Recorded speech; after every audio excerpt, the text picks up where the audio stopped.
Nós somos profissionais que estamos no mercado há mais de uma década, mas eu acho que a grande novidade da gente é esse impulso de começar a empreender, né? E o mais engraçado foi que um dia eu encontrei um livro de MS-DOS, que as 3 primeiras páginas ensinavam a montar um computador MS-DOS. Então, de repente, eu tinha um computador em casa com MS-DOS e eu passava horas ilustrando usando as letras do teclado, porque o que eu só sabia fazer era ligar. Porque a gente vive num mundo hoje em que o VR impressiona, em algum momento, né, por mais que a gente é resistente às coisas. Nós já fomos resistentes ao Windows e à internet e tudo que está acontecendo. Hoje em dia todo mundo fala, ai, mas essa coisa de metaverso, quase ninguém utilizou a ferramenta da forma correta. A gente nem tem acesso no Brasil. O Meta Horizon, a gente não acessa daqui se não usar um VPN. A gente já falou disso por aqui, né?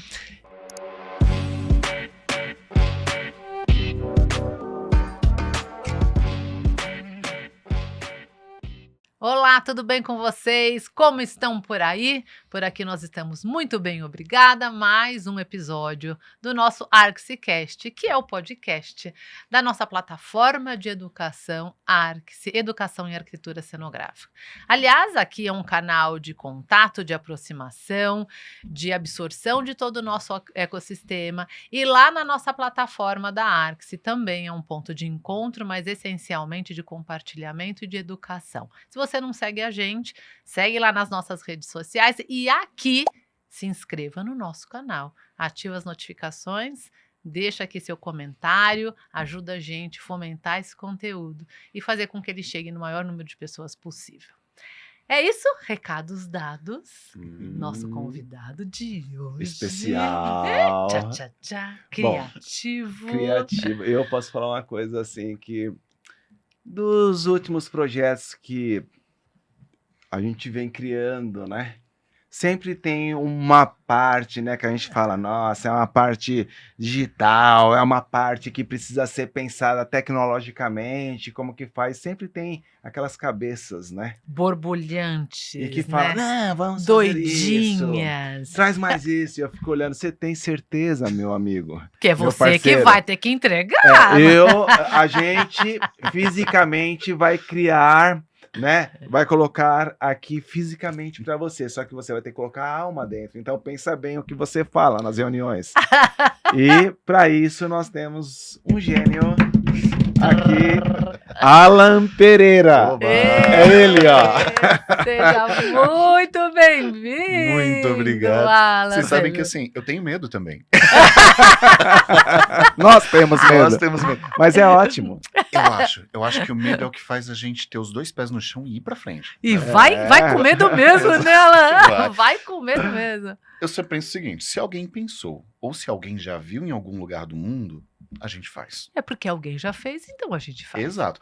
Se ninguém pensou e a gente teve a ideia, mas a gente tem a audácia de pensar que talvez a gente faça, a gente faz também. Também, né? Então, mas é isso, né? Tudo bem desmontadinho, né? A gente vai puxar a alma lá dentro, né? Tem que ter alma lá dentro daquele negócio, então daí funciona. Muito bom, Alan. Seja muito bem-vindo. Muito obrigado. Aqui é o seu lugar. Aquela câmera você fala para as pessoas diretamente se quiser. Perfeito. Quando você precisa daquele olho no olho, você vai. E agora é o seu momento. Se apresenta pra gente. Conta um pouco da sua trajetória. Vai, é com você. Então, muito prazer, eu sou Alan Pereira, eu sou sócio e um dos diretores criativos dentro da A2 Experience. Nós somos uma empresa bebê no mercado, mas graças a Deus com uma experiência e uma vivência já de década, né? Nós somos profissionais que estamos no mercado há mais de uma década, mas eu acho que a grande novidade da gente é esse impulso de começar a empreender, né? Que é todos os entrevistados que vocês trouxeram aqui, alguns que eu já vi, assim, gente que eu admiro, que a nossa empresa tem 30 anos, a nossa agência tem 20 anos. A nossa empresa tem só 1 ano de existência. Que delícia! E que oportunidade, Alan, a gente poder falar sobre isso aqui nesse canal, né? Não é uma grande empresa, mas é uma empresa que está executando coisas grandiosas, né? Então... E é muito legal você trazer isso aqui no nosso canal, Eu né? acho que é esse o lugar da troca, né? Tipo, e aí, como que é ter medo e ainda assim você ir lá? E como é começar? E começar. Porque pra gente que tá aqui 32, 30, às vezes fica acho que soa do outro lado, é fácil falar, né? Sim, Que vai, que não sei, sim. mas vamos ver o seu Ou lado. da geração, né, existem os choques geracionais, por exemplo. Sim. Eu já conheci pessoas no mercado que, como você começou? Não, porque aí o meu pai era cineasta e de repente ele me indicou para ser diretor de fotografia e quando eu vi eu estava crescendo, eu tinha 15 anos, estava na escola, eu estudei sempre em colégio público na periferia de São Paulo, sou do Grajaú, e um diretor da escola, entrou um diretor novo na escola que ele criou a seguinte política: portões abertos, porque a gente tinha um grande problema de evasão escolar. Dava determinado horário, todo mundo pulava o muro, fugia, a galera não queria ficar na escola, era muita coisa errada acontecendo. A violência lá em cima, números alarmantes, né? Eu tinha uma cicatriz ainda quando eu era mais jovem, que eu, né, vou abrir aqui, quais eram as referências da Zona Sul de São Paulo? Capão Redondo, Campo Limpo, Jardim Ângela, né? Ali era o famoso Triângulo da Morte. Só que o Grajaú, o que é o Grajaú? É um lugar 40 minutos depois do Autódromo de Interlagos, que ninguém fala. Então, nem a música que nos representava naquela ocasião. Tipo, Que se você pensar, por exemplo, eu cresci ouvindo Racionais, daí era da ponte pra lá, mas qual ponte? Da Ponte de Socorro pra lá, leva pro Capão Redondo, pro Jardim Ângela, que eram famosos e recebiam todos os apoios e residencialismos, né, possíveis em São Paulo, mas o Grajaú Não. era uma roça, era um grande roçado. Eu cresci plantando milho, né? A cultura de subsistência pra gente, meu pai, a gente invadia terrenos da Eletropaulo, plantava, fazia plantações e dividia entre as famílias do entorno que a gente plantava. Então, parte da nossa alimentação vinha do cultivo. Isso em São Paulo, na periferia. Então, Impressionante. como que você liga essa São Paulo com favela, com periferia, com plantação de milho, mandioca e feijão? Não sei nem o que eu comento. Não é? É estranho, né? Porque eu cresci nesse. É Eletropaulo que liga. É Eletropaulo. É Eletropaulo. Paulo porque- que liga. E ainda, assim, levava energia pra gente no gato, mas levava. Muito bom. Nesse interim, pensa assim, eu com 15 anos, eu sempre dentro da escola, eu era curioso, eu era aquela pessoa, eu não tinha, né? Por exemplo, coisas de nerd, né? Porque eu vivo de tecnologia, eu vivo de futuro. E você já era um nerd, ainda não com essa nomenclatura talvez, mas você já se É. enxergava um pouco diferente? Diferente bastante. Porque Tá. eu sempre olhei para os adultos com um certo encanto. E alguns adultos me marcaram muito nessa primeira infância, que assim, eu tive um professor, por exemplo, que ele era um ator frustrado. Ele não conseguiu concluir a faculdade dele de artes cênicas, então mas ele queria montar grupos de teatro dentro da escola. Mas o que mais me encantava é que ele trazia tipo, revista em quadrinhos, Marvel, DC, essas coisas assim, porque a gente hoje é a cultura pop. Ele é um cara que levava pra gente lá no Grajaú aquilo e a gente nem ONG tinha ainda lá, não existia né, uma coisa que muda muito minha vida é quando surge o primeiro CJ, aqueles centros de juventude, que existem vários em São Paulo, quando surge o primeiro CJ, que ele começa a abrir portas para jovens do bairro, para passarem uma parte da tarde falando sobre arte e educação, né, tipo, sobre o mundo social, quando você entende que os direitos da criança e dos adolescentes importam. Então eu pensava um pouco fora da casinha nesse aspecto, porque eu tinha pais, né, agricultores e muito simples, mas o meu pai ele era muito político. Ele se posicionava muito politicamente e ele não fazia parte, por exemplo, nem de Sociedade de Amigos de Bairro, porque ele achava estranhas essas conexões, mas ele me incentivava a buscar. Então Ele ajudava a desenvolver um pensamento crítico e determinante, né, isso. nesse período. Então, na escola, eu acabava me destacando um pouquinho nesse aspecto. E esse diretor de escola um dia chegou com um jornal para mim e falou assim: vai ter um curso no centro de São Paulo que seu pai podia te levar. E eu olhei para aquele jornal e eu pensei assim, seria muito interessante. Do que se trata? Daí ele falou assim, é um curso de fotografia que vai ter todos os sábados. O tal. diretor, não esse Olha, professor de o artes, o diretor, diretor. Já te enxergava. Que interessante. Ele- ó. Que nesse- você tinha uma É, visão e sensibilidade, diferente, já, né, desse sensibilidade. diretor. O que acontecia é que eu já tinha muitas responsabilidades ainda criança. Né? Então, assim, a gente criança para ajudar em casa, né? Uma vez eu até comentei com você, Bueno, eu comecei trabalhando como camelô ainda criança. Então, 11 anos de verdade. idade, eu já estava nas ruas vendendo caderno. Eles enxergam o esforço, a responsabilidade que já pesa também na criança, né? É isso. Eles estão preparados, inclusive, para enxergar isso. Hoje, eu acho que esse diretor, esse professor ou alguns outros professores, eles enxergavam em mim, talvez, essa coisa de... E se a gente fomentar esse jovem para Da além oportunidade. do trabalho, para além das coisas que ele já se responsabiliza. Meu pai, ele era muito mais velho, então eu sou aquela família, sabe a terceira família de um idoso que já viveu tudo, então ele atribui todos os pesos do mundo. Porque é isso, assim, era muita responsabilidade para mim. Eu falava assim, meu pai, ele esperava de mim uma postura adulta numa criança. E muito disso era para me proteger da violência que a gente vivia. A gente vivia violência verdadeira, assim, tipo, era muito carne aberta. Se a gente olhasse para o que acontecia no entorno, então eu acho que esse professor, esse diretor, o meu pai, eles sempre tinham essa esperança de que eu talvez saísse e rompesse aquela bolha. Porque crescendo nos anos 90, ali no Grajaú, a gente pegava um ônibus para chegar em Santo Amaro, já levava 1h30. E Santo Amaro era o centro de São Paulo pra gente. Olha que interessante. Só que o centro de São Paulo para Santo Amaro tem mais 1h40 de distância. Num período que não existia trem que chegasse até lá. Então, como que você vai rompendo os bairros? Eu tenho uma relação com a cidade de São Paulo, que para mim, ela é muito importante, que é, o pessoal, a gente brinca muito que eu sou lá do Grajaú, no nosso meio, né?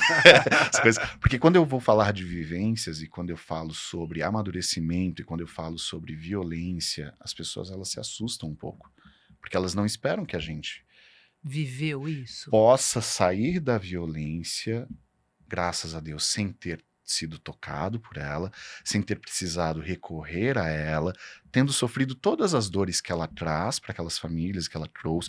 Hoje em dia é um cenário muito diferente, mas que a gente sabe que ainda existe nas periferias de São Paulo. E como que a gente começa a pensar arte? Como que uma criança que com 11 anos de idade precisa acordar 7 da manhã, pegar um ônibus, estar nas ruas, abrir uma banca, pegar caderno, começar a fazer caderno, se preocupar se existem todos os sistemas, né, de você ser um camelô nos anos 90 em São Paulo, você tinha que pensar em quem que você vai agradar para poder se permanecer naquele lugar. Então você existe uma instituição. Dar o passe para quem, né? Exato. E todo mundo quer passe. Então vai da prefeitura ao valentão, todo mundo precisa te dar esse acesso de permanência. Então as minhas preocupações era pagar contas, imagina, eu era uma criança que andava com o bolso cheio de dinheiro e tinha que comprar insumos e pensava, e aquele dinheiro todo não era nosso, porque alguém era dono da banca, a gente só trabalhava vendendo. Então eu tive que aprender a lidar com dinheiro muito rápido, lidar com o público. A parte que eu mais adorava era convencer você a comprar uma caneta de gel. Leva esse caderno de 10 matérias, qual capa que você quer? E a gente montava lá na hora. E eu sempre, né, esse movimento de venda é o que eu levo pra vida. Eu brinco muito que eu sou um bom vendedor porque eu aprendi igual o Silvio Santos. Camelô. Cair pra essa coisa da arte foi esse respiro. Então eu gostava de ler, lia livros barcas. Cair na tecnologia foi a curiosidade. Todos os dias eu pegava ônibus num ponto de ônibus em Santo Amaro, que tinha um lixo do lado de uma empresa, que eu lembro até o nome dela, se chamava AlphaVision, e eles jogavam fora componentes de computador. Meu primeiro computador eu montei com peças do lixo, que eu comecei a levar. Ah, não, Alan! Que coisa linda! Eu tenho um curta-metragem que eu fiz com uns 17 anos, que tá ainda no YouTube, que é possível você ver um desses computadores num quarto que eu morava lá no Grajaú. Não, pode passar o link pra gente Eu vou depois mandar. que a gente vai pôr aqui no descritivo desse E vídeo. é muito legal, assim, tipo, de ver isso. Então, minha primeira curiosidade com computação foi isso. Eu nunca fiz um curso de computação. Eu comecei a juntar peças, porque um dia eu olhei e vi um teclado. Aí, no outro dia, eu vi um monitor. Aí eu vi aquela coisa gigante, parecia uma geladeira. E levar aquilo no ônibus até em casa. E as pessoas não entenderam. Fascinante. Eu não sabia nem ligar. Eu não compreendia como ligar. E o mais engraçado foi que um dia eu encontrei um livro de MS-DOS, que as 3 primeiras páginas ensinavam a montar um computador MS-DOS. E aí eu entendi como conectava, conectei e descobri que se eu digitasse... isso não era um lixo, né? Era o portal da transformação e da transição. Pra mim, que tive a primeira TV de casa era aquela de tubo de madeira, né? Que, assim, o que é importante, né, de colocar assim, tipo, nós somos, né, eu cresci numa periferia que era agrária, querendo ou não. Então, é uma periferia, tinha umas favelas, tinha essas regiões de plantio. Né, com tudo que a gente coloca no imaginário coletivo de periferia. Então, ao mesmo tempo, assim, tipo, tecnologia Tipo, o Windows 95, eu fui conhecer o Windows 95, já era 2000 já, né? Essa coisa, a tecnologia demorava para chegar pra gente. Então, de repente, eu tinha um computador em casa com MS-DOS e eu passava horas ilustrando usando as letras do teclado, porque o que eu só sabia fazer era ligar. Ficava aquele pontinho verde. Então eu usava aquela tela para ilustrar. Então eu fazia desenhos usando... Um dia, eu folheando ainda aquele livro de MS-DOS e vencendo a minha procrastinação e preguiça de ler, eu descobri que se eu digitasse MS-DOS / jogos, aparecia uma lista de jogos. Aí O mundo se abriu. a minha infância começa verdadeiramente entre 13 e 14, jogando Pac-Man, Zaxxon, Tron. O Tron era uma linha Num verdinha, computador montado por você. com peças que eu achava que não davam em nada. Eu não sabia nem que tinha mouse, aí um dia eu achei no lixo o mouse. Não, E é verdade. é sério. Parece surreal quando eu conto. Alphavision chama a empresa. Era, Se ela- alguém da Alphavision Não ela era uma empresa de banners e outdoors em São Paulo. E eu acho que talvez eu tenha presenciado um momento de quebra dessa empresa. Eu espero que não, tá? Eu espero que eles tenham. Tomara. Porque quando o Kassab entrou, a primeira coisa que ele fez, Lei Cidade Limpa. Cidade Limpa. Quando veio a Lei Cidade Limpa, não só estragou pra vocês, Alphavision. Nós, como camelô, esquece. Um dia eu acordei, fui pra Santo Amaro, as barracas de camelô estavam tudo jogadas num limpou canto. também. Ele limpou todo o centro de Santo Amaro e como é que faz, assim, tipo... basicamente, sim, essa fase de camelô, o Kassab foi um dos influentes, né, pra gente encerrar, mas a gente parou mesmo por causa de violência. Infelizmente, se tornou um ambiente... Quando as políticas públicas vieram, então teve que se organizar as coisas, a violência tomou conta. E aí virou um ambiente completamente impossível de se ficar. É hostil demais. Então, o último dia meu de trabalho com meu pai era uma véspera de Natal, em que a gente presenciou assassinato no meio de um monte de gente. Então a gente fugiu daquilo. Basicamente, a gente fechou a nossa forma de subsistir. Então, de repente, estávamos meu pai em casa já um senhor idoso, sem emprego, eu em casa também sem a gente ter mais aquela forma que dava dinheiro pra gente, que era ser camelô. Mas a vida continuou. E eu me inspiro muito no meu pai nesse aspecto, porque era isso. Ele era um idoso que não conseguia emprego em São Paulo, que nunca deixou faltar nada e que nunca permitiu que a gente sentisse essa falta. E eu me orgulho muito disso nesse aspecto, que é aquele discurso que a gente ouve da pessoa muito pobre, assim, tipo, vou até partilhar, parece estranho, mas eu fui ter consciência de que a gente comia carne de segunda, eu já era um adolescente já mais velho, assim, tipo, eu digo. Isso porque um dia eu fui na casa de um amiguinho, eu comi um bife e eu sabia que ele podia ser mole, eu não compreendia. Não tinha referência. Eu não tinha referência. Comparação. Não tinha. E aquilo é uma das coisas que me fizeram até, mesmo hoje, assim, tipo, é engraçado, as pessoas do meu entorno, quem me conhece sabe que eu valorizo muito você romper onde, né, você cresceu. Porque você tem que ser pertencente. A cidade de São Paulo é um lugar... Qual foi a última vez que você em casa, né, ou mesmo a gente, só pegou uma segunda-feira à tarde, foi pro cinema pra aproveitar mesmo, né, nem porque tava fugindo. Ou então parou pra ir na pinacoteca, não precisa nem entrar, só vai na praça. Olha para aquele espaço, se sente pertencente. A gente mora em São Paulo e não se sente turista. É verdade. Nós não nos permitimos, a gente tá...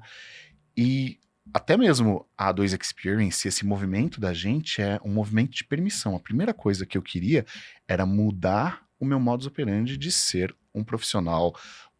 Assim, imagina, eu sou um criativo que tá trabalhando de domingo a domingo. Quando eu crio? Quando dá um reset na mente. Não dá. O pensamento, as minhas boas ideias, normalmente elas surgem na hora que eu quero dormir. Que é quando eu quero dar um reset. E aí... E você sonha também com criação, com projetos, soluções também? Não, a gente, com os nossos projetos em específico, quando a gente tá fazendo.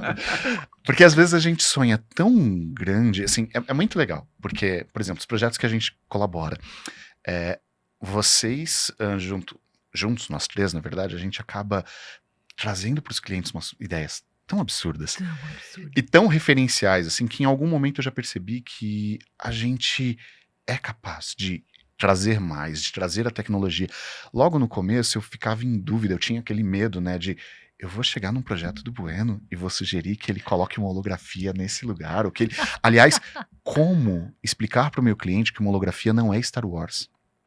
E ainda assim convencer ele de que vale a pena ele investir naquele sistema.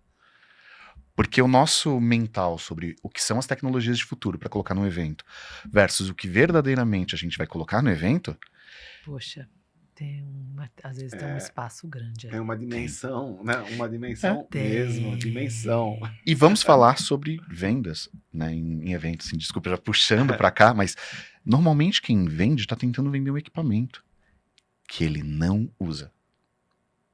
No dia a dia, quantas empresas montam o próprio equipamento para aproveitar aquele equipamento? Fora quando ela está incentivando um funcionário a criar ou aprender, né? Ah, você precisa aprender a mexer nessa mesa de luz, por favor. Então, ó, tá aqui as luzes, tá aqui sua mesa, vai lá, monta, aprende a mexer nela, porque daqui a um mês você vai começar a trazer dinheiro para mim. Tipo, mas é só? Hoje, né, essa fuga que eu fiz de, né, de sair de lá do camelô, dessa curiosidade de se montar no computador, porque a gente está fazendo hoje, tentando criar hoje com o A2, é justamente esse lugar de eu também sou um artista, eu também me posiciono, eu penso, e eu quero dialogar com as pessoas. Então, quando a gente está fazendo um evento, você vê que, né, desde que a gente... Esse ano a gente teve uma grande, né, graças a Deus a gente trabalhou muito juntos. O tempo todo eu tô batendo no storytelling e às vezes eu tô organizando um pensamento que nem era pra ser meu. Tipo, vocês são testemunhas. Porque chega o cliente, ele sabe o que ele quer, mas ele começa a cada reunião mudar as coisas pra gente. É por isso que eu comecei a criar os documentos que eu compartilho com todo mundo de, olha, esta é a ideia original, esse é o caminho pra onde a gente tá indo, esses são outros desdobramentos que a gente pode ir.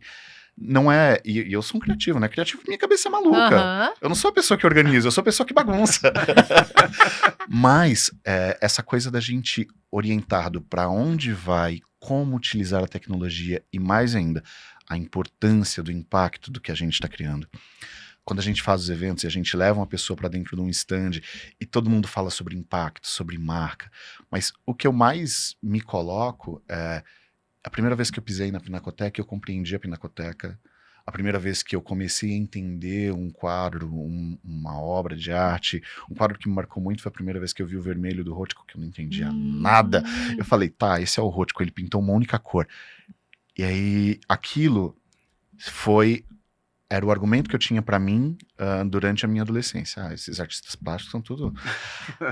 Aí eu fui, em algum momento... Eu fui tendo esses pequenos inserções de arte. Vou voltar agora sobre quando eu fui para minha aula de fotografia. Que eu ia te perguntar exatamente esse ponto. Você foi fazer o curso de Fui. fotografia? Primeiro eu tive que convencer meu pai porque a gente não tinha dinheiro. Ah, era pago? Na verdade, Ou era o deslocamento? meu grande problema sempre foi deslocamento em São Paulo. Deslocamento. E aliás, deslocamento foi um problema na minha vida por anos. Assim, tipo, E é uma questão que eu hoje, dentro da A2, eu procuro trazer como cultura.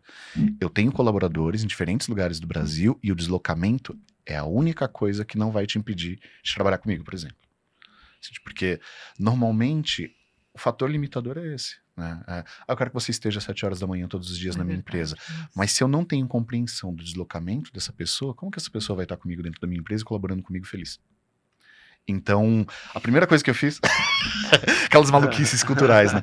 Mas tudo começa com isso, minha tentativa de ir pro curso de fotografia. Eu fui e eu levei o meu melhor amiguinho da época, que era o Jonathan. Foi eu, Jonathan, meu pai. Nós chegamos nessa aula de fotografia. Minha primeira aula da vida, assim, tipo, num sábado, num lugar chamado Ação Educativa, fica no centro de São Paulo. Então, pra gente demorou horrores pra chegar, mas quando a gente chegou, a gente teve uma aula. Foi uma viagem. Era uma instituição do Rio de Janeiro chamada Minemo Cine, dando uma aula sobre como foi feita a primeira fotografia. E ali eu me apaixonei. Tipo, essa coisa de você... Calma aí. Quer dizer que uma emoção sobre um papel, alguém expôs dentro de uma câmera escura e essa imagem ficou... Registrou uma emoção? Como assim? Levou 40 minutos para isso ser tirado e aquilo foi ficando... E esse curso, como que ele funcionaria? Ele selecionaria jovens de São Paulo para poder fazer o curso. Ele tinha um curso durante a semana, que a ação educativa era uma espécie de ONG, eles subsidiavam para esse jovem ir estudar durante a semana, e os de sábado era livre, poderia ir algumas pessoas. Eles adoraram o meu amiguinho que eu levei, e queriam muito que ele fosse fazer o curso. Ofereceram para ele a oportunidade da bolsa, e ele não quis. Quem pegou a bolsa? Eu só fui insistindo. E indo. Eu trabalhava durante a semana, levantava 25 reais. Eu lembro até hoje, assim, eu trabalhava a semana inteira pra ganhar 25 reais, chegar no sábado e poder ir. Até que chegou num ponto que eles falaram assim, vem fazer o curso do meio da semana, a gente acha que consegue uma bolsa pra você. E eles conseguiram uma bolsa. Aquilo expandiu meu universo Porque assim, eu tinha 14 para 15 anos e eu saía do Grajaú e ia até o centro sozinho. Pra mim isso já era o ápice da vida adulta. Pegar o trânsito da toda Santo Amaro, toda 9 de julho, chegar no centro E o ápice da importância, né? importância. Estou me sentindo importante, um cidadão importante. A questão é que aquilo, né? Tipo, a vida não deixava de existir. Então, eu tinha uns conflitos terríveis em casa. Tipo, meu pai com medo de, agora que você tá fazendo um curso durante a semana também, quem ajuda a gente? Como que a gente cresce? Ou você realmente tá indo para um curso ou você tá se envolvendo com amizades que não devem? Ai, que loucura. Então, eu já cansei de presenciar. E são os conflitos que é o que a gente não leva em consideração. E eu gosto de trazer isso para a conversa, porque é o seguinte: às vezes a gente está com um colaborador que ele tem conflitos que a gente está ignorando e que nós também não temos a capacidade de ter sensibilidade de compreender esses conflitos, e a gente só afasta mais um excelente colaborador, porque a gente não olhou para os conflitos que ele está tendo. Eu, quando criança, tinha um conflito que era subsistência. Como a gente subsiste se um dos braços que ajuda na composição familiar está começando a ter pernas e ir para outros lugares e necessariamente não mais está trazendo só o lado financeiro para dentro de casa. E que reflexão, que provavelmente você fazia essa reflexão lá nos seus 15 anos. Ou veio depois, de forma mais tardia? Eu sofria muito com 15 anos. Sofria no sentido de que eu me sentia triste, né? Tipo, é aquela coisa de... Eu chegava no centro de São Paulo, eu convivia com jovens de vários lugares de São Paulo e diferentes situações, né, financeiras. É quando você começa a conhecer, né? Por exemplo, o primeiro contato que eu tive com o filho de alguém que era artista. Que daí você vê uma vida e uma vivência... É outro mundo, né? O primeiro contato que eu tive com os movimentos, né? Movimento negro, com os movimentos políticos de moradia, com o movimento dos sem-teto. Então, de repente, eu comecei a virar uma caixa que era embutida de políticas e que voltava para um lugar que era uma periferia agrária. Começa a ter um contraste gritante, aí você começa a ter essa comparação. E é quando, de repente, para mim, o que a gente tinha de possibilidades de crescimento, e quando eu falo das possibilidades de crescimento, que para mim sempre ficou muito claro, o Grajaú não tinha ONGs, não tinha, sabe, você tinha uma outra instituição que estava focada em criar mão de obra de trabalho. Todos os meus amigos se tornaram metalúrgico ou bandido. De infância, é horrível falar isso, desculpa até, mas é que não tem filtros. Quem não se tornou metalúrgico, não se tornou bandido, levou muitos anos para conseguir romper alguma coisa. A primeira faculdade foi uma faculdade de administração quando o governo Lula II, né, começou a incentivar faculdades particulares, nem as públicas. Eu fiz um movimento de estudar muito incentivado por causa desse professor, desse diretor, desse curso de cinema, que de repente eu começo a conhecer pessoas do mundo, né, e eu estava até comentando com você sobre o Alexandre Pimenta, que é uma pessoa que dificilmente ele vai saber quem sou eu, daqueles muitos professores que a gente encontra na vida, né? Mas ele me marcou porque ele foi o primeiro a falar para mim que eu podia olhar para a cidade de São Paulo e através da arquitetura contar uma história. E que ao apontar a minha câmera fotográfica para aquele prédio, eu estava contando alguma coisa. E que mais do que isso, eu pertencia àquele espaço. Então sim, eu posso gravar naquela calçada. E esses meu também, né? E esse é um movimento que quem é daqui de São Paulo se esquece todos os dias. Nós abrimos espaço para todo mundo, menos para nós mesmos. E é essa coisa da pressa, né? Se a gente tivesse uma praia, talvez a gente, né, fosse até a praia. Sim. Que é o movimento que eu vejo. O pessoal que mora na praia, pelo menos tem a praia. Eles se sentem pertencentes à praia. Quem é de São Paulo vai para onde? E a gente tem tanta coisa. Mais de 100 museus. Quase todos eles com gratuidade 100% em algum dia da semana. Ah, incrível. Nossa, não é? Nossa, e tem essa incrível. coisa. Com esse curso de fotografia, como ele abriu pra mim esse leque, eu quero virar ator. Você foi pro curso semanal, eles conseguiram te encaixar durante a semana, deu certo você fazer. Deu certo. Ali eu aprendi, era um curso de vídeo, cultura e educação, o nome do curso era esse. Ali eu aprendi a fazer vídeos, aprendi a fazer curtas-metragens. Eu sofri minha primeira censura, porque eu ainda adolescente. Participei de um primeira concurso. censura a gente não esquece. É isso. Eu fiz um curta-metragem que eu coloquei uma criança tomando refrigerante, só que era um copo de uísque. Eu não sabia noção de copo do que é o quê. E dava a sensação de que aquela criança estava tomando isso. Mas estava claro que era refrigerante para todo mundo. Mas o meu curta não participou do festival por conta disso. E aí aquilo causou um choque para mim, né? Tipo peraí, eu tenho que prestar atenção nos objetos que eu coloco em cena também, Ai, que legal. nas roupas que eu tô Claro criando, que sim, E né? Aham. né? E o quantos signos a gente tem que ter cuidado É com isso aí. eles. Quando a gente trabalha em conjunto, por exemplo, fazendo os nossos eventos, cada ambiente que a gente cria tem um significado tão grande para o nosso cliente e para quem tá indo naquele dia único ali, que, vamos falar a verdade, assim, tipo, 90% de quem tá do nosso lado não entende. O porquê que a gente tá defendendo tanto aquele parled naquela posição, aquele painel daquele jeito, aquele conteúdo audiovisual sendo exportado daquela forma. Por que que eu me importo tanto com a qualidade do render? O pixel mapping é importante. Porque o signo, é o signo que a gente leva. Né? E esse curso de vídeo, ele expandiu para mim nesse lugar. Essa figura Alexandre Pimenta, ele me ensinou a enxergar a cidade de São Paulo. Outras figuras que eu considero muito importantes para minha formação, eu conheci um professor de roteiro, roteirista também, Fábio Camarneiro, que ele sempre falava assim: você tem que beber, ter um fígado de aço e escrever muito. Eu não bebo uma gota de álcool, nunca bebi. Mas eu escrevo muito, e eu lembro dele todas as vezes, assim, tipo... Por isso que eu não sou escritor também. Ai, não. Mas beleza. Não, mas você sabe que eu brinco que eu tô no limite do... Sabe o Asterix e Obelix? Que o Obelix caiu, né? No pote da poção mágica. Eu sou essa figura. Eu não, não precisa... Acho que o pessoal já fica, né? Da onde que surgiu essa ideia aí, Alan? Não precisa de mais nada. É a mesma coisa, o Pipo que sempre brinca isso. Imagine se ele bebesse. É né? isso. Imagine se o Bueno bebesse. Se o Bueno bebesse, ia dar nessa. Ali, aquele curso, ele me abriu para esse lugar, mas tem essa coisa do retorno. Então, volto, né? Sempre aquela questão de vida pessoal, família, como ser um ser social, né? E ir crescendo, e ao mesmo tempo como você toca o mundo, né? Para mim, Disney era o comercial do SBT, que passava sempre, né, ali entre a programação infantil, aí você via os parques aquáticos da Disney, você via as montanhas russas da Disney. Então eu sonhava com o mundo através da televisão, e quando eu descobri que eu podia fazer curtas-metragens através das histórias que eu podia criar, através dos livros Barça, das coisas que a gente tinha em casa de contato, então eu sempre fui muito curioso. E esse contato com criar, né, de poder pegar um computador velho e aprender a montar ele, na época que, né, a informática estava começando. Meu pai vendo esse movimento, ele, na época, tinha um projeto da prefeitura que eram os micropontos, não sei se vocês têm alguma memória disso, mas era assim, a prefeitura criou vários telecentros, e lá eles davam um cursinho de 1 semana, 2, para ensinar jovens e adultos a mexer no computador. Eu peguei, querendo ou não, uma transição da datilografia para aprender a datilografar no Windows 95, né? E o meu pai fez esse curso comigo para me incentivar.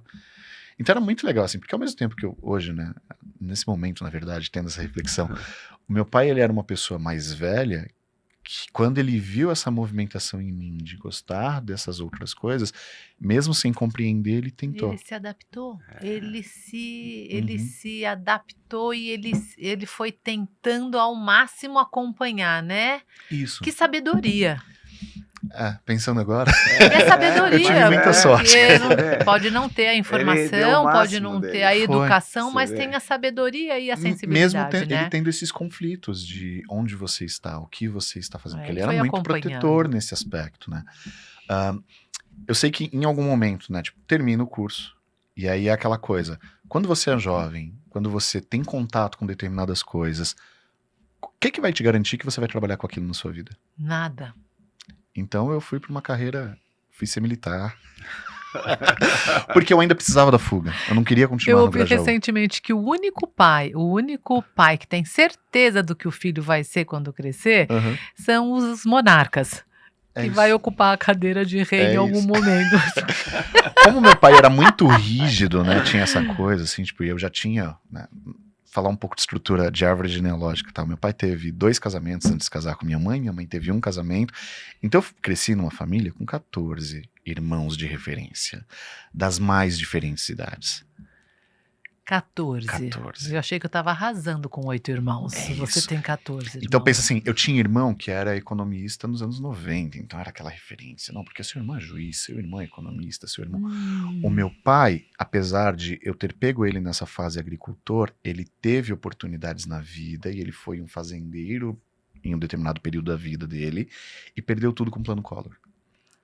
Então ele se muda para São Paulo nesse recomeço de vida dele. Foi vereador no estado Então, dele, você lá no imagina, Paraná. Então, a história, olhando a história Isso. dele, o esforço, e né? se você for pensar, assim, hoje quando eu paro pra pensar essa coisa, o Então medo era dele da conhecimento, não era só sabedoria. Seu Também pai era um tinha, homem vivido e tinha esse medo e da bem violência informado. dele, é porque ele sabia que a vida não precisava ser aquilo.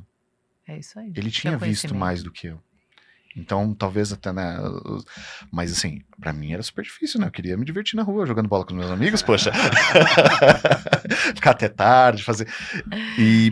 Mas tem essa coisa de esse equilíbrio entre o que eu faço com o conhecimento que eu tive versus as oportunidades. Eu acho que sorte Mas esse é uma... impacto dos seus irmãos foi grande para você? Você usufruiu disso de alguma forma Não. ou não? Na verdade, eu precisei romper as referências familiares todos os dias até conseguir provar de que eu poderia ser eu. E foi a conversa mais dura que eu tive dentro de casa. E assim, e mesmo os irmãos que moravam comigo, minhas irmãs, elas me defendiam. Minhas filhas, tudo, ele tá estudando, ele não tá fazendo nada de errado. Porque é isso, assim, o grande medo e o receio, né, dele era que me envolvesse com as coisas do Sim, entorno. Porque assim, claro. era um ambiente muito hostil. Mas fui tentar ser militar, fui fazer curso preparatório, entrar pra Epicar, eu quero, né, ser cadete do ar, não sei o quê, e aquela coisa. Só que Deus tem outros planos, que é, Opa. eu fiz a prova pra entrar na Academia da Força Aérea e eu descobri uma arritmia cardíaca. Aí eu tava triste. Sabe aquele professor de teatro lá? Ele se tornou professor de teatro mesmo em ONG e me encontrou numa rua. E ele dava aula para alunos... Aquele que se supôs que ele era frustrado? Que ele era frustrado. Ele se tornou um ator ou ele professor? Porque, não, o que acontece? Foi aí que a gente começa a entender que não necessariamente você precisa de uma faculdade para ser ator, né? Pois Você é. precisa buscar os seus sonhos. E foi o que ele fez. Então, assim, ele tinha uma companhia de teatro, ele começou a ser um educador socioeducativo, e ele começou a trabalhar com jovens de liberdade assistida. E ele montou um grupo de teatro. E é engraçado, eu encontrei com ele no dia em que eu tava triste, que daí eu nem ia ser piloto de avião mais, acabou. Acabou aquele sonho. E ele falou assim, existe um lugar chamado Instituto Criarte TV, Cinema e Novas Mídias, que vai abrir vagas. Eles selecionam jovens de todos, né, de toda São Paulo. Meu Deus, como essa vida é incrível. Só que esses jovens precisam estar em ONG. Você participa de alguma ONG, Alan? Eu falei, não. Ele, entra no meu grupo de teatro. Vamos junto, conhece o pessoal. E aí a gente te matricula nesse lugar através do grupo. Esse grupo de teatro, ele realizou aquele meu sonho de ser ator. Nós criamos um espetáculo naquele momento que era fantástico. Nós fizemos algumas peças, por exemplo, como era sobre o nosso meio. E eu era o único que nunca tinha sido preso num grupo de teatro, que todos eram jovens que antes dos 14 anos de idade já tinham cometido crimes. Então a gente tinha peças como FEBEM, que era o Foguete Espacial para o Bem-Estar do Menor. Muito bom! E o nome da companhia era Enigma, que a gente era um enigma. Enigma! Mas nós fazíamos peças de farsa e humor que eram muito divertidas. E a gente apresentava em escolas, em universidades. E era muito legal. Porque essas histórias, a gente transcrevia as histórias que a gente presenciou, ou que vivemos, né? O que levou algumas daquelas pessoas daquela companhia a cometer crimes. E eu era, de repente, a figura mais perigosa do meu bairro sem nunca ter feito nada. Lancei ótimo. Pro surto do meu pai, né? Porque ele sabia. Mas fulano não foi preso porque fez tal coisa? Foi. E você tá andando com essa pessoa. Seu pai lutou tanto contra isso. Pois é, pra mim, pra de repente eu tá... E assim, o mais legal... No grupo. A gente saiu em revista na época, a gente dava matérias, porque de repente nós nos tornamos referência de um grupo de teatro independente em São Paulo, constituído por jovens de liberdade assistida, que estavam discutindo a sociedade deles. Então nós fazíamos peças sobre aborto, nós fazíamos peças sobre, num período, né, anos 90, a gente falava sobre sexualidade quando ainda as siglas estavam começando a surgir na periferia. Hoje em dia, na periferia todos nós somos muito politizados, mas nos anos 90, é como eu falei, eu era uma caixa que foi sendo enchido de políticas do centro de São Paulo e levava essas políticas para o Grajaú. Era assim que eu me sentia na escola. Tipo, tanto que na nossa escola, a primeira movimentação de Grêmio, eu agitei para existir um Grêmio. E os professores, quando eu falei assim, eu quero ter um Grêmio nessa escola, todo mundo fala, o que você quer um Grêmio numa escola do governo de periferia de São Paulo que ninguém dá a mínima? Pra que você quer estar aqui dentro? Porque tem gente, né? Porque tem gente, ué. Onde isso. tem gente. E essas companhias de teatro, por exemplo, esses teatros na minha adolescência, é o que fazia eu fomentar esse lado social de contato, de lidar com as pessoas, de estar. Assim, é muito maluco essa coisa do aprender a ocupar espaços que não são meus. Olha só, a companhia de teatro que eu participo era uma companhia de teatro que ela não necessariamente era para mim. Os meios de São Paulo que eu começo a ocupar não necessariamente foram construídos para me receber. Em algum momento, e eu brinco muito com isso, eu deixo claro para as pessoas, quando você entende que o preço de um McDonald's para uma família e de um bom restaurante é o mesmo, e você compreende que você pode comer um risoto de salmão maravilhoso no mesmo valor que você pagou de um fast food, aí é quando as coisas começam a se romper. O fast food ele tem que ser uma escolha não financeira, mas uma escolha de paladar, porque você quer. Mas a maioria das famílias que vêm da onde eu venho não fazem essa escolha por paladar. Mas é porque eles acham que é o que eles atingem, é o que está acessível. As portas dos museus são fechadas pra gente. E talvez é porque o que tem uma maior força de atração por conta de marketing e por todas as outras influências que a gente sabe também, e que você sabe que chega daquele jeito como gatilho mesmo, Exato. né? Ele induz. Exato. Então, Acho que querendo ou não, eu peguei a internet, ela não existia nas nossas vidas, na minha particularmente, até certa idade da adolescência, e de repente a gente tinha. Quando eu paro pra pensar, né, eu tenho um irmão mais novo, querendo ou não, ele já cresceu dentro de casa, já tendo aquele meu computador com joguinhos de DOS. Então ele já não cresceu sem um videogame como referência. Mas é muito distante como 5 anos de geração em geração é um universo outro. é outro. São É as um universo transições totalmente distintas, assim. E quando a gente, né, vou puxar pra nossa área hoje em dia, quando eu chego com aquelas ideias malucas de tecnologia e a gente tá tentando vender pra um monte de cabeça branca, né, por que você vai usar um óculos de VR? Ou quando a gente vê uma palestra de alguém que claramente não usa o óculos de VR, tentando convencer as pessoas a usarem, eu fico em desespero, porque eu falo assim, você está desconectado. Porque você não teve paciência de entender, tá, o que de achos é o ChatGPT? Eu que sou um escritor, por exemplo, é claro que eu tive aquele choque imediato de vai ter um software que vai escrever por mim. Aham, E eu tive aquele alívio total quando eu percebo no discurso da pessoa na hora se ela usa o ChatGPT ou não. Eu falo, tá bom. Eu tenho certeza que meu emprego está garantido por um bom tempo. Utilizando, inclusive, o ChatGPT ao meu favor. Legal, Porque perfeito. você tem que usar as ferramentas, né? E as tecnologias. Mas é isso, você tem que ser usuário dela. É isso aí. Não adianta eu propor para um cliente colocar um VR se ele nunca usou. O cinema, para mim, o teatro, as artes, aquela coisa que eu falei do Rótico, que eu não compreendia, eu precisei ler bastante, né, para criar essa estrutura de erudição. Eu precisei ver um espetáculo que o Antônio Fagundes atuava, se chamava Vermelho, inclusive, e vendo a atuação dele naquele momento em que eu estava contaminado por essa coisa de querer ser ator, e lendo e procurando entender sobre artes, foi que eu entendi sobre a movimentação do pincel. E é quando tudo aquilo começa a fazer um contexto, veio o Instituto Criar na minha vida. Né? Que é, Uau. eu participei da companhia de teatro para poder fazer o vestibulinho, que eles tinham uma espécie de vestibular. E passou, conseguiu. Consegui. Opa, tô aqui, respeita a minha história, né? Com perrengues. Porque nós fazemos muitos planos, mas minha principal barreira por muitos anos foi conseguir sair do meu bairro, se movimentar por São Paulo. O Instituto Criar ficava no Bom Retiro, fica até hoje, eu acho que ele ainda existe. Eu precisava sair do Grajaú.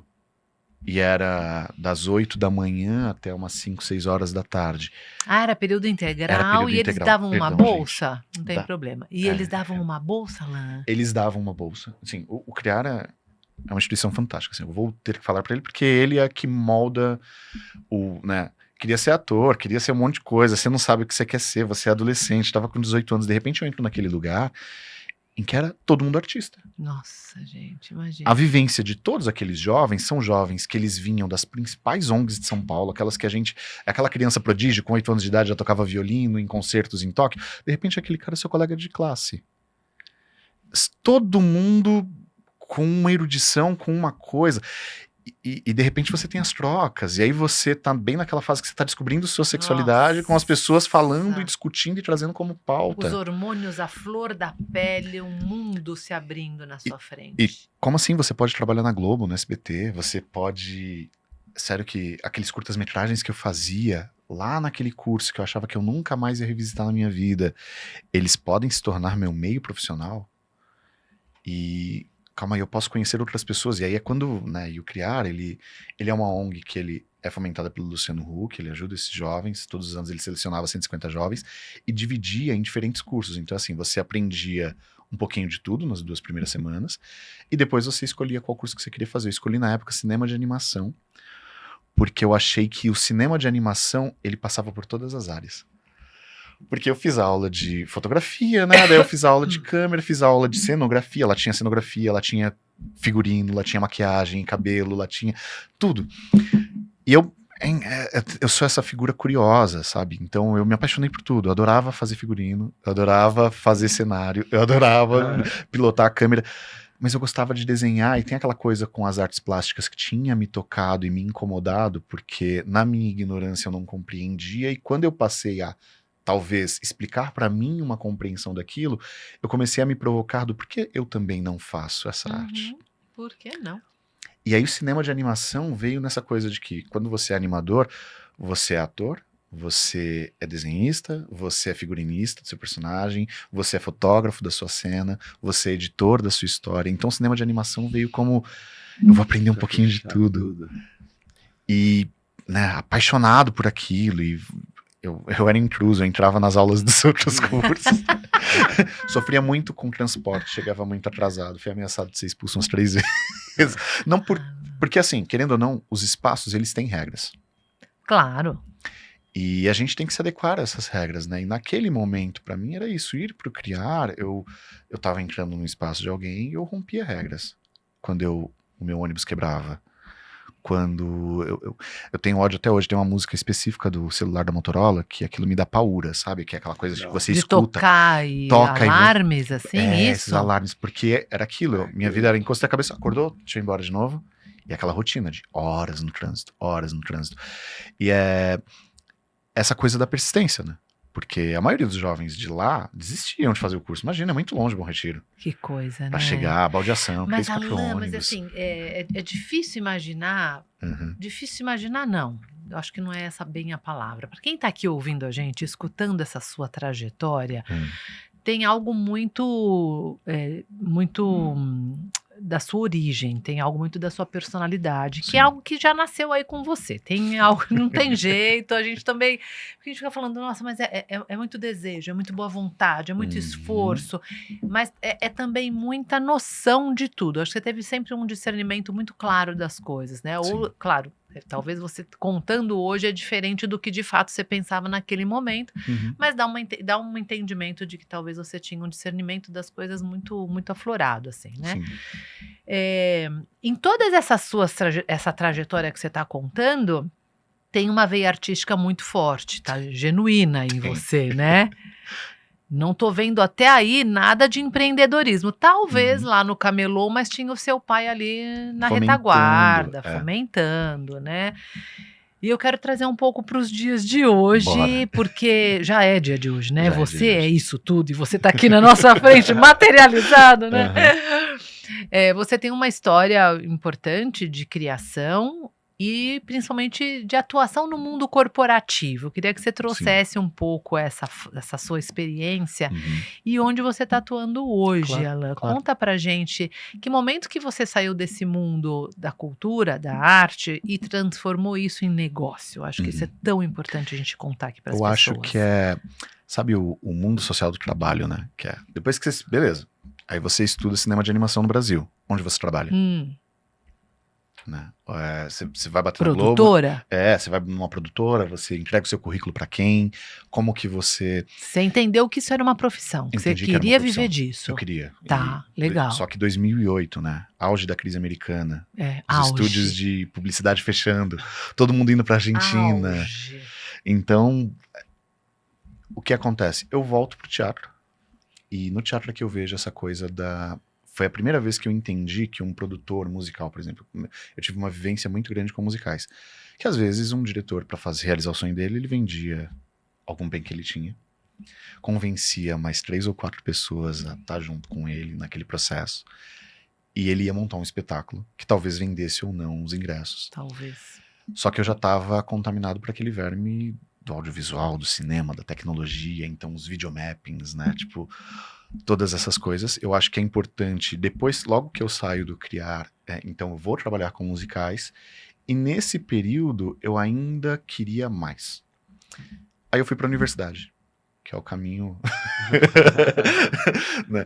Eu fui para a universidade, na verdade, primeiro eu tentei ser bancário, sempre lutei muito contra essa questão da arte, porque eu precisava ter uma vida estruturada. Então, você precisa ter uma casa, você precisa ter um carro, você precisa ter uma família. Imagino. Então, eu sempre tive muito esse conflito sobre a estabilidade versus a instabilidade de se empreender. Então, comecei a trabalhar no Banco do Brasil, trabalhei por 3 meses, fiz um autoempréstimo, paguei um vestibular, passei, até hoje Deus sabe como, porque eu não...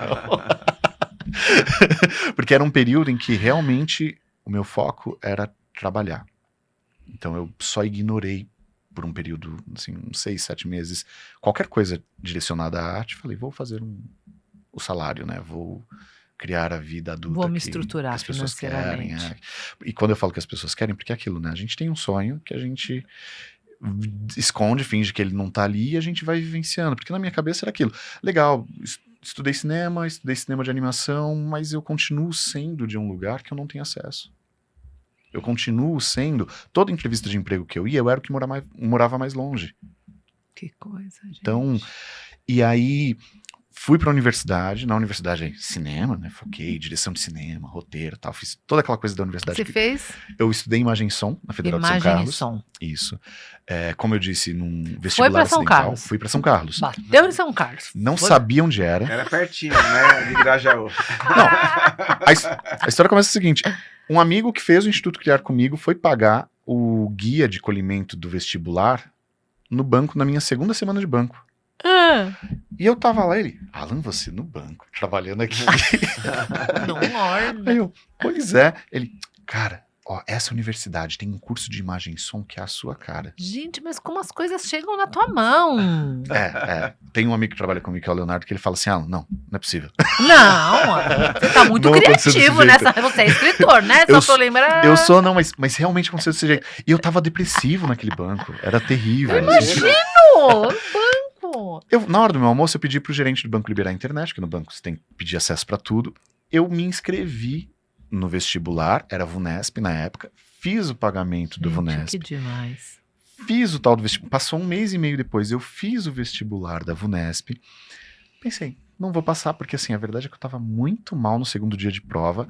Tinha aquela lenda, né, eu cresci estudando, ouvindo falar isso, VUNESP, se você erra uma, pode anular uma que tava boa, talvez, se for um caráter de desempate da prova. Porque não tinha ainda SISU, ENEM, essas coisas. Certo. E eu passei. Porque no segundo dia eu sei que eu tenho certeza disso, eu não respondi nada de química, física e matemática. Eu sei que eu caprichei muito na minha redação.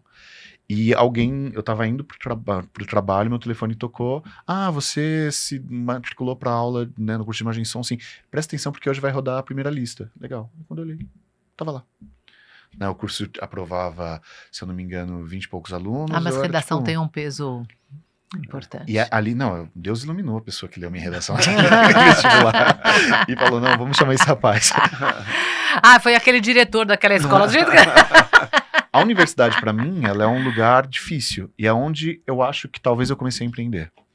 Pelo seguinte, eu fui pra universidade, mas eu ainda era aquele jovem que não tinha condições. Então assim, chegava feriado, como que você volta pra casa? Não existiam as políticas públicas que tem hoje de você pegar um ônibus, uma rodoviária gratuito. Então, eu passei mais de 9 meses, assim, às vezes, sem conseguir vir pra casa. Quando vinha pra casa, era aquela coisa de bate sábado, já volta domingo.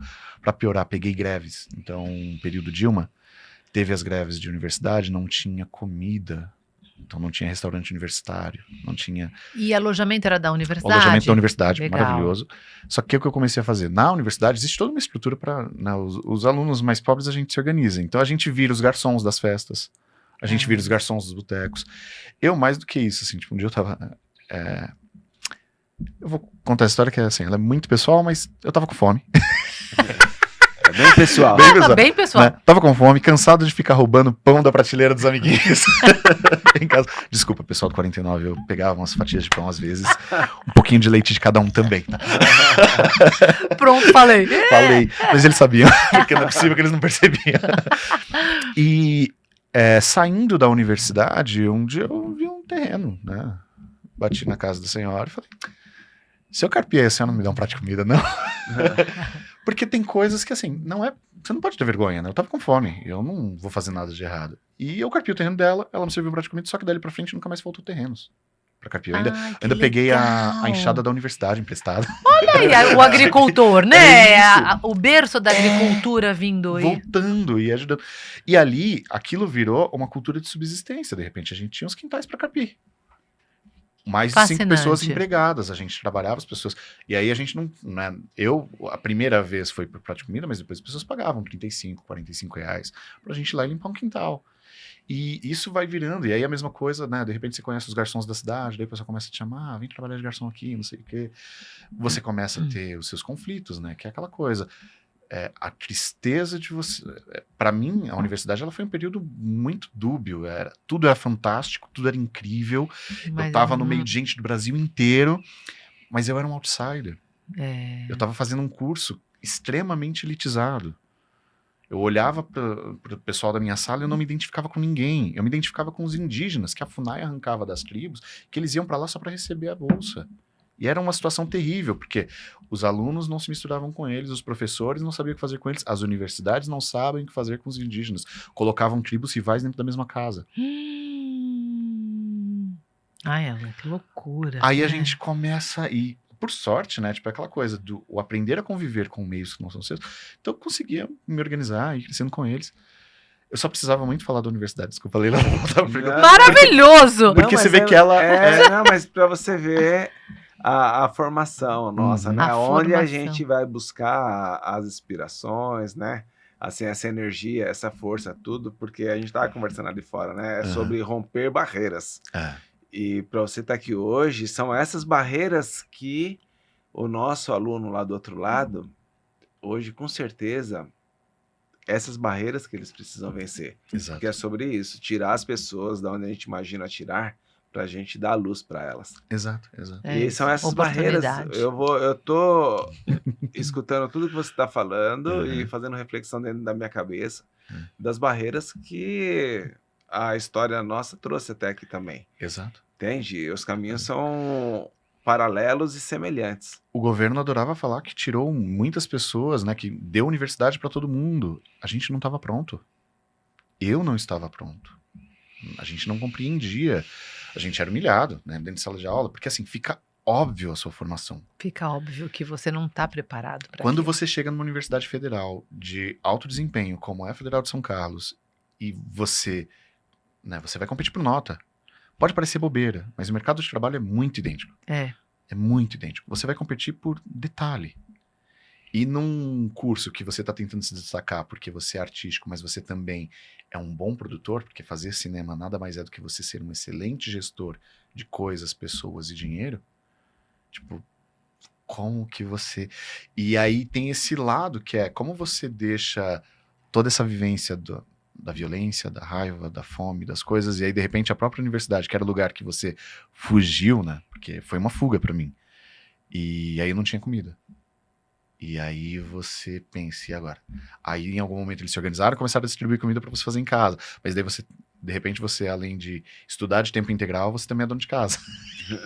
Né? E numa casa com jovens, cada um de um curso, aquela maluquice da gente se adaptando, se adequando. Eu acho que é muito legal. Mas isso. é um preparo para a vida, sendo vida de verdade já, né? Que é o que ninguém fala quando o pessoal tem mania de pintar as universidades como um lugar do oba-oba, do ostracismo, onde fica se colocando políticas públicas dentro disso. Quando, na verdade, o jovem que foi para lá porque ele precisava muito daquilo, ele tá com uma gana, com uma vontade de fazer acontecer, arrebentar. De arrebentar, de ser produtivo, de ser colaborativo. Eu sou tão, né, nessa coisa assim, tipo, eu entrei em conflito com professores que depois eles tiveram que me aturar até o final. Essa coisa de... Tinha uma professora que, muito específica, assim, tipo, eu sempre fui essa figura que pensa muitas coisas. E dentro da... A UFSCar, Imagina. a UFSCar, ela tem tradição de formar professores, de formar pesquisadores. E o curso de pesquisa me encantava, por um motivo. Quando você vai para a universidade e você tem que escolher, você vai ser o quê? Você vai ser diretor? Você vai ser roteirista? Você vai ser fotógrafo? Eu acho que pesquisador é tudo. Pesquisador, ele pode ser... Se ele for um pesquisador que, além de tudo, ele coloca em prática, ele é tudo. Tudo. Então aquilo me encantava, porque assim como eu escolhi animação, porque o cinema de animação pega um pouco de todas as áreas, de repente, na universidade, quando chegou no último semestre, no último ano, que eu tinha que escolher no que eu vou me especializar, eu falei, eu quero ser pesquisador, mas eu também quero me formar em roteiro e direção.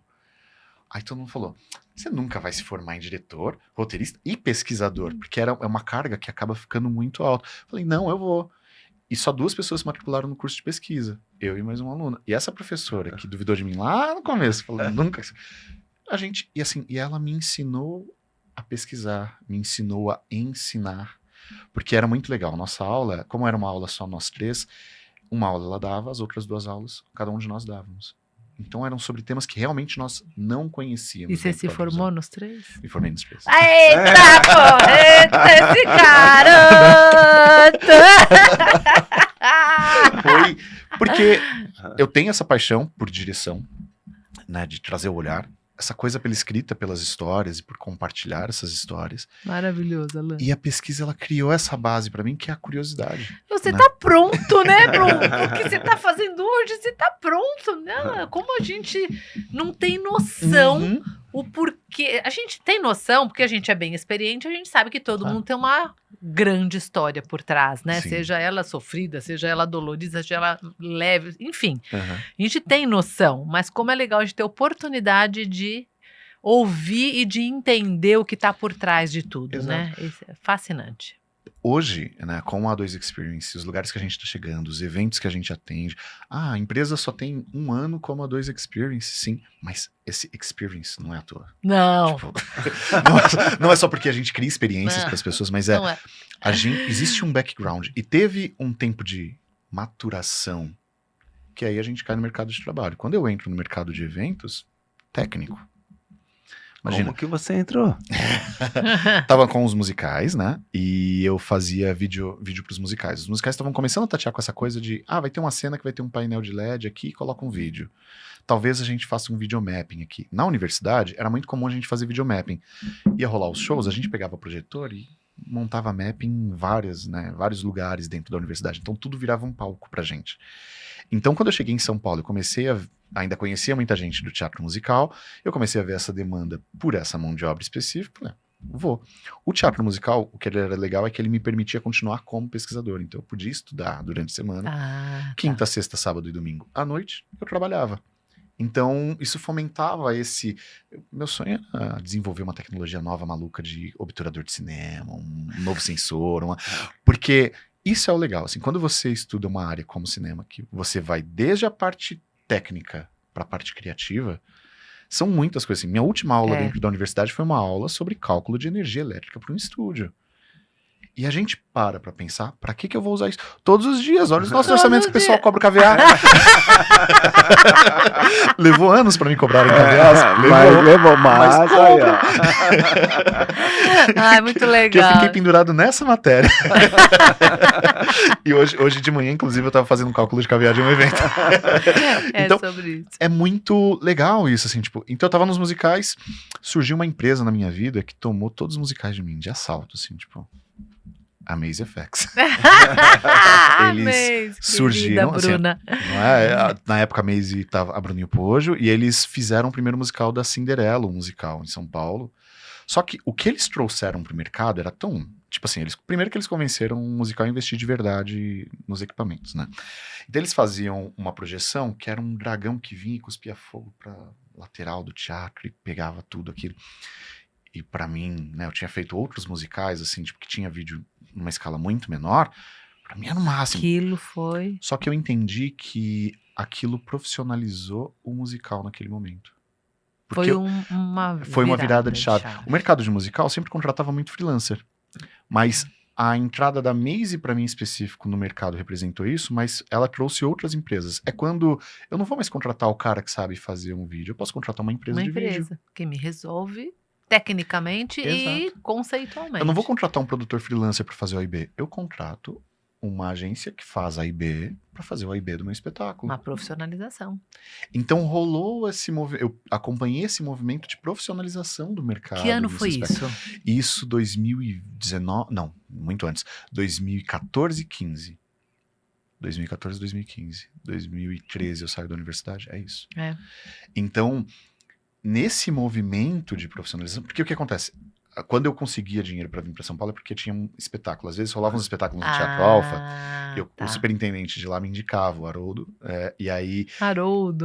O Haroldo, ele me indicava, e então eu ia lá empurrar qualquer cena, empurrava aquele navio do Peter Pan ali por qualquer dinheiro do espetáculo, aquele dinheiro me ajudava. Tá em São Paulo, voltar para a universidade.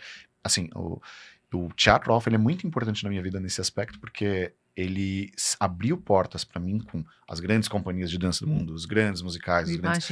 Vem através desse conhecimento com eles que me indicavam para ser técnico. Eu era o peão mesmo, assim, tipo, colocar adereço em cena, organizar, ficar ali atrás, puxar a rotunda na hora certa, levanta uma corda, puxa outra.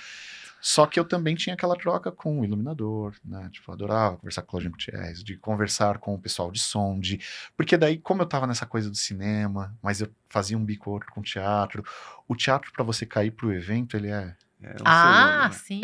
É você tá no hall na hora certa, que tá passando um cliente, ele tá precisando de alguém que faz o que você faz.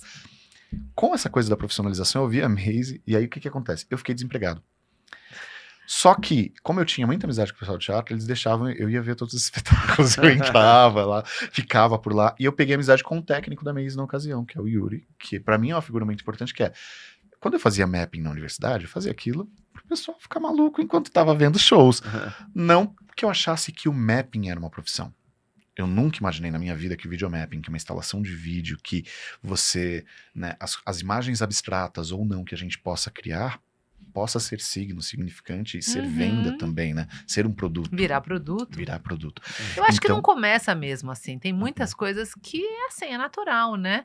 Começa dessa forma um pouquinho mais desconstruída, mais paralela do mundo do negócio, e depois ela acaba migrando. Acaba migrando. Eu sei que eu fui funcionário fantasma, eu ia todos os dias, todo final de semana eu tava lá, eu vi o espetáculo de Core Salteado, o técnico da Maze. Cara, vai ter um evento pra mim em tal lugar. Você não dá conta de operar esse espetáculo, não, pra mim lá? E aí, o que ele começou a fazer? Ele pegava os projetos e rachava o cachê comigo. A gente ia juntos, montava, ele me deixava, ia atender e eu ficava. Nessa brincadeira... Não acredito, funcionário fantasma. Tipo, eu trabalhei sem a Maze saber que eu trabalhava pra Maze. Por uns 6, 7 meses, assim, tipo, toda a temporada São Paulo do musical... Depois você contou isso pra Bruno e pro Pojo. Não, o que aconteceu? O Yuri ficava falando de mim, tem um cara lá no teatro, muito legal pra vocês conhecerem. Então assim, ele fazia a ponte também. Legal. E toda vez que ele tinha uma dor de barriga, eu ia lá e operava o espetáculo, né? Pra mim era ótimo, que era um dinheirinho, e pra ele era ótimo, porque ele tinha alguém de confiança. E era alguém de confiança querendo ou não da própria casa, conhecia todo mundo do teatro, trabalhou nos últimos espetáculos que teve na casa. Porque assim, efetivamente, eu realmente senti isso. Quando entra uma empresa como a Maze no mercado de musicais, todas as companhias que faziam começaram a pensar, vamos contratar empresas. Eles são mais seguros do que contratar um freelancer. Então, para mim foi um mercado que realmente se fechou. Por mais que eu conhecesse as pessoas e que eu pudesse ser indicado para outras coisas, era uma dor de cabeça que não valia. Então eu fui pra Maze, e aí assim, eu fui vendido como a oitava maravilha, né? Eu tenho dó da o cara é formado em cinema, o cara faz não sei o quê, já foi censurado com curta-metragem que não deu certo. Porque essa carreira de fazer curtas-metragens continuou na minha vida. E profissionalmente, depois que eu saí do Criar, eu fiz o Peixonauta como animador, ilustrador. Então, fiz comerciais, fiz muita coisa comercial. A caixa foi enchendo, né? Foi enchendo. Então, profissionalmente falando, eu tive um certo sucesso ali, apesar de o tempo todo, meu grande conflito era, eu preciso ter um emprego fixo. Eu preciso ter estabilidade. Eu preciso... ainda traz isso lá de trás. Não, e isso reverbera na minha vida constantemente. E é uma coisa que eu sinto nas pessoas do meu entorno também. Todo mundo que trabalha conosco, ninguém trabalha porque é bonitinho. E pode ser a pessoa que te ama. Se ela começou a trabalhar, em algum momento não é mais porque ela te ama apenas. precisa. Esse é um movimento. O trabalho, ele é um movimento, né? E graças a Deus hoje eu trabalho com o que eu amo, então é um movimento que me leva É um pra movimento frente. só, É um não, movimento. nunca vai ser um trabalho. Mas quando eu entrei na mesa, eu entrei pra ser editor e deu muito errado, porque vocês conhecem a Bruna Junqueira, né? Ela editava de um jeito maluco dela, com o DJ, com as referências dela, e eu não tinha nada da referência que ela tinha.